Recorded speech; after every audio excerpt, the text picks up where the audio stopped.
State charges are dropped against two men accused of plotting a July 4th attack in Richmond, Virginia. But this case is far from over because it's heading to a higher court. Nick Smith is here with the new developments. Good morning, Nick. Mitch, there have been a lot of twists and turns. The foiled 4th of July shooting case is headed to the federal courts. Police say Roman Balcacel Barragas and Julio Alvarado Dubon were planning to shoot up a 4th of July celebration in Richmond, Virginia. The men, who are in the U.S. illegally, were arrested and charged with gun possession by a non-U.S. citizen.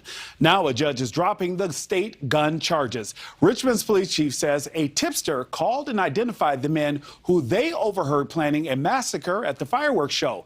But the presiding judge said there's no evidence. No details about the alleged plot have been included in documents filed in state court, and police have not revealed any motive. A NewsNation affiliate spoke with Balcacel's defense attorney outside the courtroom.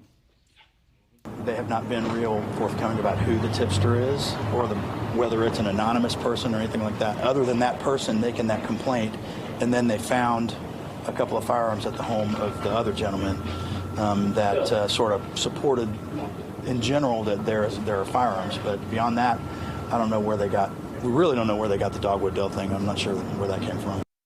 Now, both Barcacel and Alvarado Dubon now face federal charges in connection to being in the country illegally, but not for the alleged shooting plot. Now, federal court documents claim Alvarado Dubon maxed out his visa by 7 years, and Barcacel reportedly re-entered the United States illegally and had been deported twice before. Wow. I'm still curious as to how they were able to drop all of those charges. Well, the city prosecutor said in court yesterday that they don't have any evidence that Dogwood Dell. So that was the defense attorney we just heard a soundbite from. But the prosecutor said that, too. The judge said, do you have any evidence that there was a target? And they said, we don't. It was just from that hearsay. From that hearsay. And yes. It's possible somebody overheard that it may have been fabricated. That's what they're alleging. They haven't. Well, the only space I'm leaving here is that possibly the federal government has information and hasn't shared with the city prosecutor because they knew this case was going federal. There you go. So there still might be more information to hear, including if they're going to prosecute these guys, they've got to have somebody on the stand or at some point say, I heard him say this. Exactly. Someone's going to have to testify, right? Absolutely. And so this is far from over. I wouldn't say this is bogus yet, but it's certainly weird that the city had to say, we don't have any evidence. Feds, go do your thing. Go do your thing.